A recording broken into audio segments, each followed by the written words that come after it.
Hey boys, it's HarmNone. Today I'm going to be going over my picks for the 10 best vehicles for PvP in Grand Theft Auto Online.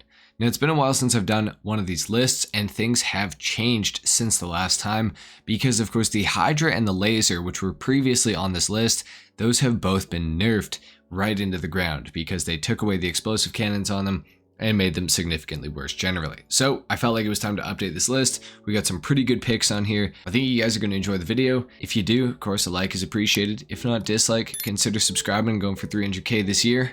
Let's go ahead and get started with number 10. Starting things off at number 10, we have the TM02 Kinjali coming in at $2,895,000.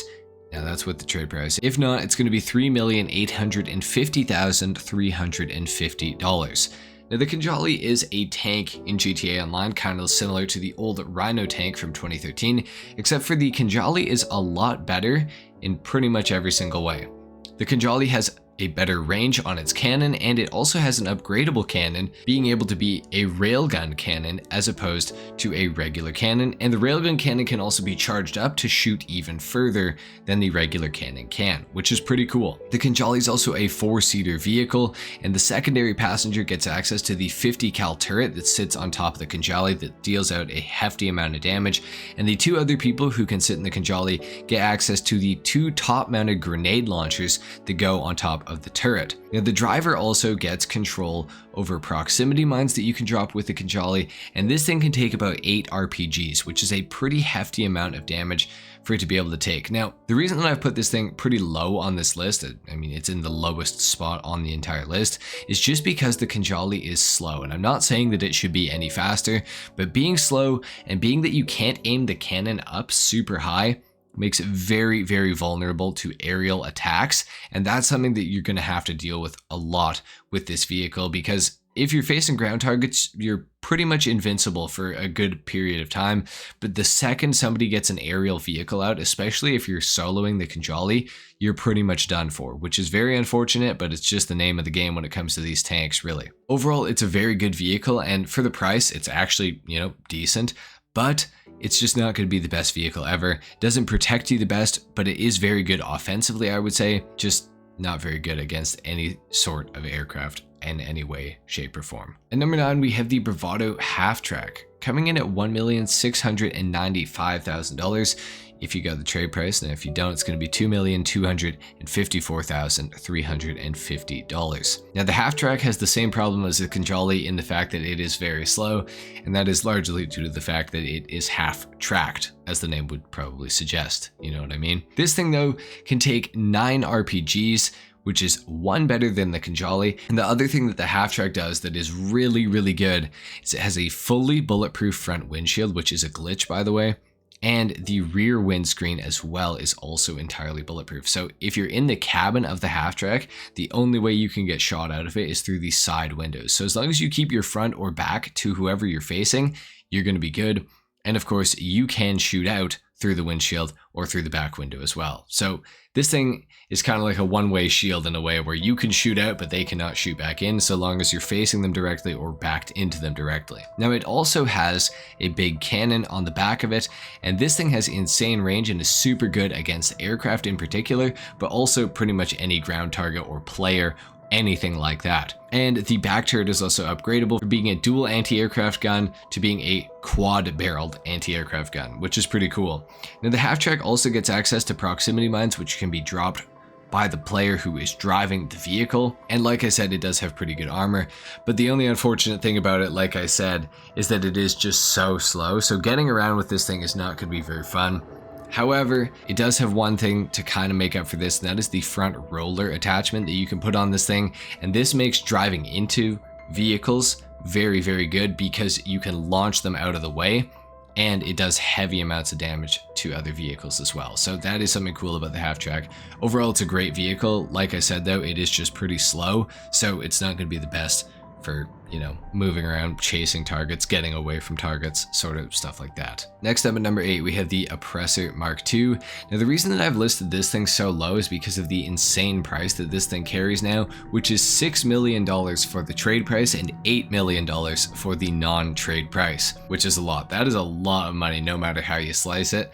And the Oppressor Mark II was also nerfed a few years ago to have worse tracking missiles. Now they are still pretty good, but generally I would say that the Oppressor Mark II is way less of a threat than it ever used to be in GTA Online prior to it getting nerfed and prior to it getting a price increase. The Oppressor Mark II though is still pretty good.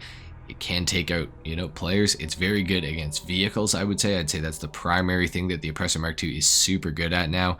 It's just taking out vehicles.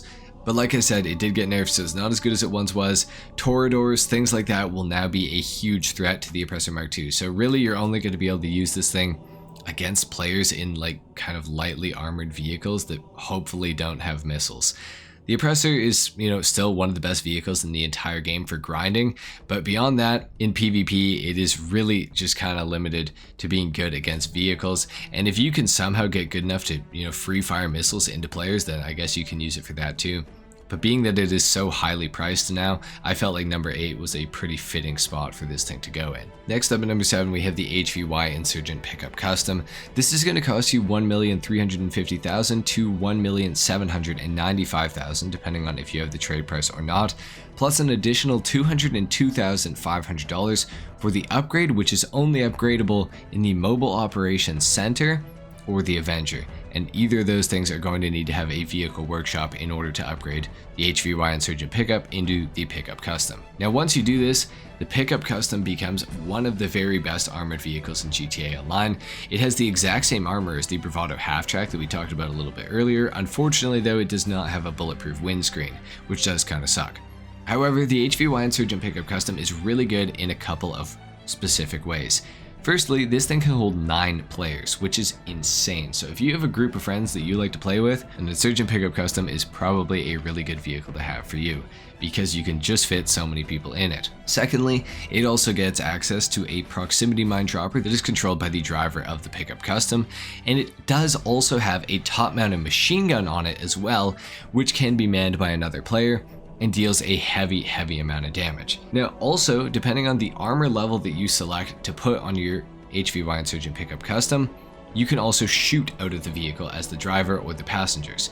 Now, depending on if you're sitting inside or if you're sitting out in the bed of the vehicle, you will be able to shoot no matter what. Like the people in the bed can shoot no matter what, but the people inside, so long as you have medium armor or less, they will be able to shoot out of the vehicle no problem. But if you upgrade to heavy armor, you won't be able to shoot from inside the vehicle. However, your gunner will get better protection up top.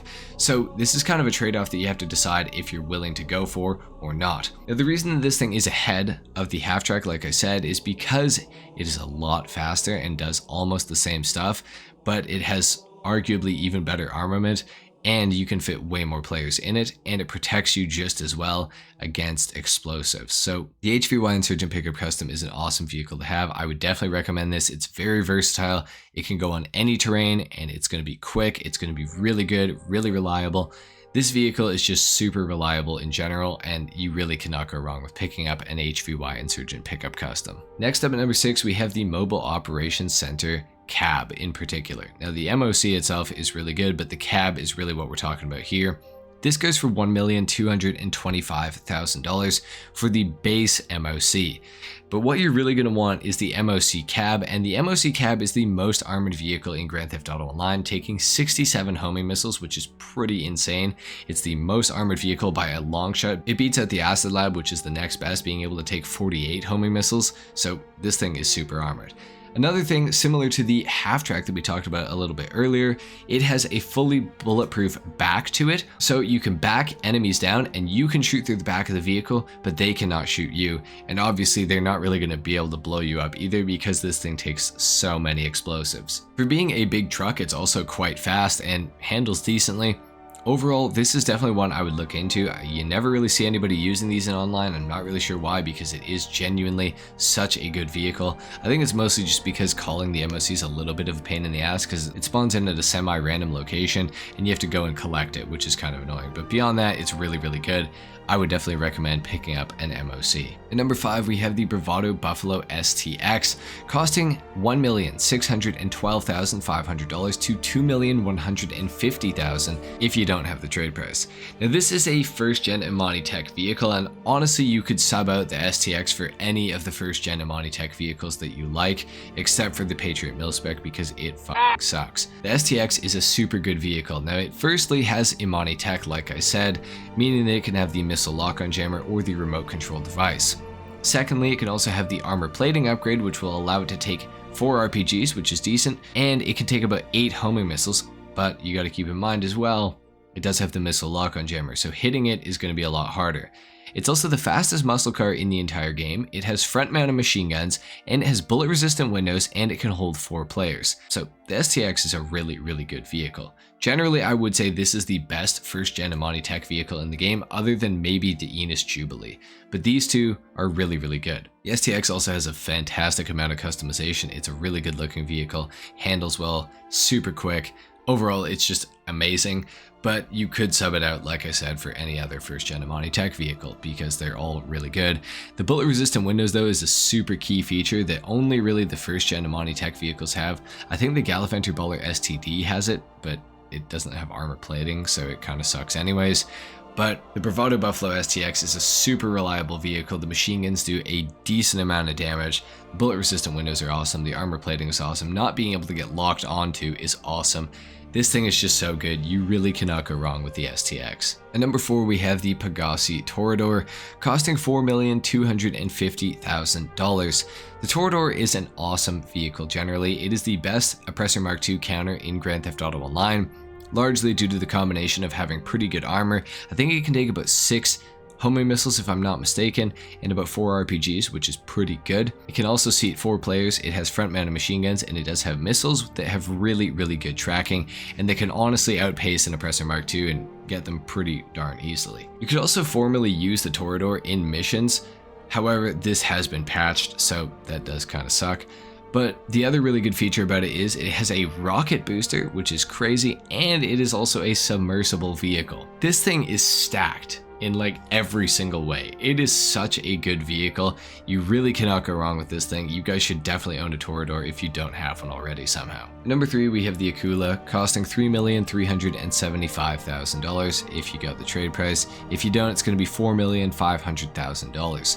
The Akula is arguably one of the very best helicopters in Grand Theft Auto Online, arguably even the best helicopter in the game as well. Now the main reason for this is largely due to the vehicle having stealth mode, being able to disappear from the radar entirely, as well as the expanded map, which is pretty crazy.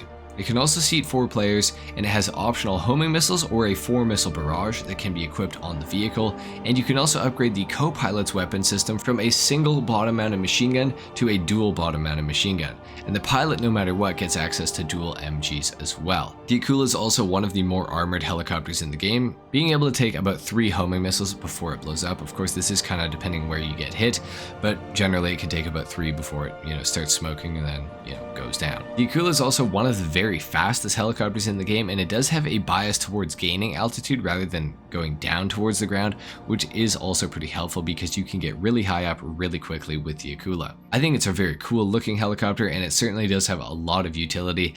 I think this is arguably the best helicopter in Grand Theft Auto Online, just maybe not the best helicopter for PvP. And at number 2, we do have the best helicopter for PvP, and that is of course the FH-1 Hunter, costing $3.1 million to $4,123,000 if you do not have the trade price.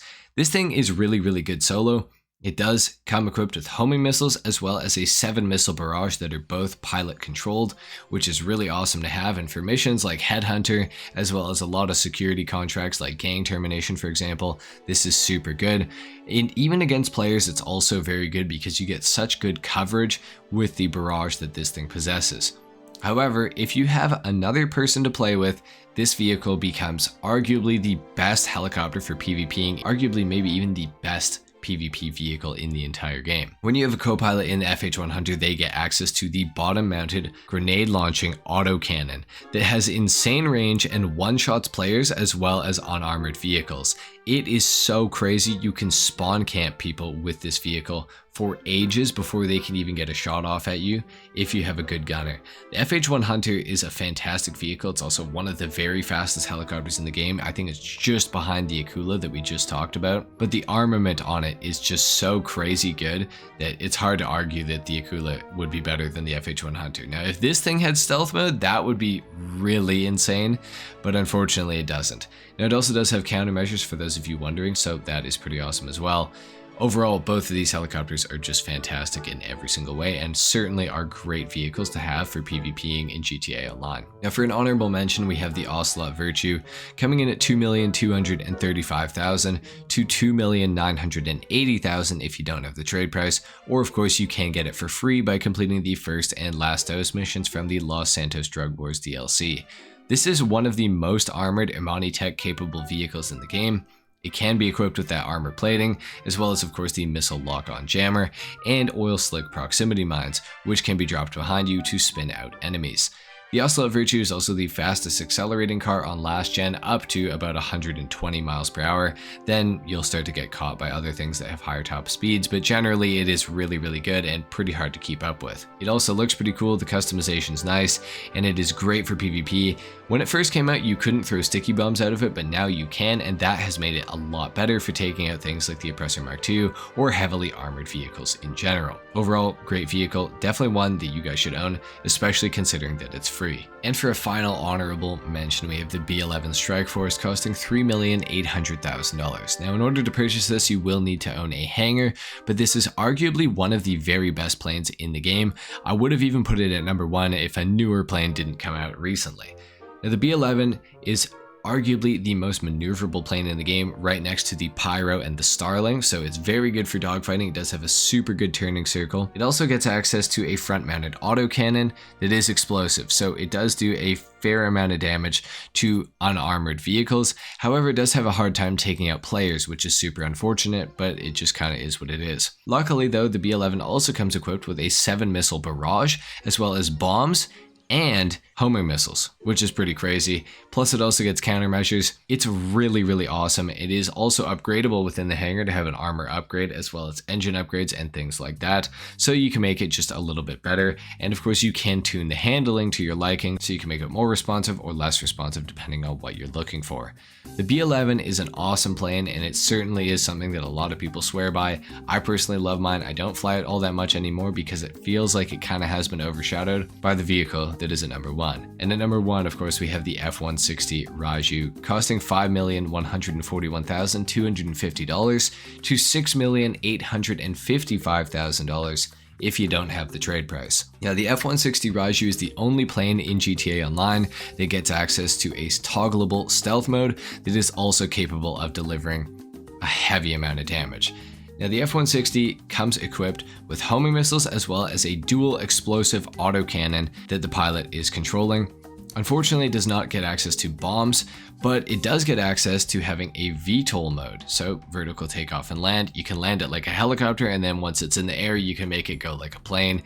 It's really handy. It also accelerates faster than any other plane in GTA Online and has a very good top speed as well, so if people are in another plane, they're probably not going to keep up with you in the F-160 Raju. It's super maneuverable, it's awesome to fly, it looks fantastic. It's also upgradable similarly to the B11 with the handling, the armor, the engine upgrades, and things like that, so that's another big help. Overall, it's a fantastic vehicle. You can't go wrong with owning one. Definitely the best PvP vehicle in GTA Online, at least in my opinion. I think this thing is super awesome. So anyway guys, there you have it. Those are my picks for the 10 best vehicles for PvP in Grand Theft Auto Online. If you enjoyed the video, a like is of course appreciated, if not dislike. Consider subscribing if you guys are new. Comment a 4 if you made it to the end of this video, and I'll see you in the next one. Until then, take care. Peace.